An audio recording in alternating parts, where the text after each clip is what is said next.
In this guide, I'm going to show you how you can delete a WhatsApp status if you posted one by mistake or you just no longer want it visible. Before we do dive into this guide, make sure to like the video and subscribe to the channel with all notifications on. It really does help with the channel and lets us know that you want more content like this. We'd greatly appreciate it. And if at any point throughout this guide you do have any questions, just ask them down in the comment section below and we can help you out further. I'm going to be doing my best to reply to every single comment down there. Begin by opening up WhatsApp, and what you're going to want to do is select this little update section at the bottom. It may say status. You can go ahead and select that as well. But essentially what you're going to want to do is see your status up in the top left in the section where it does say your status. Essentially, all you'd have to do is just find your status on here, select it, and then hit the three dots next to it, and then you're able to go ahead and delete it from the pop-up here. Simply select delete one status update, and boom, as you can see, that status is now completely gone.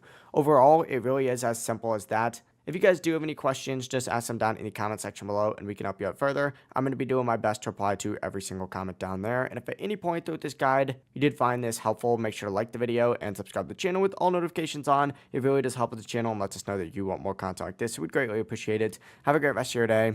Peace.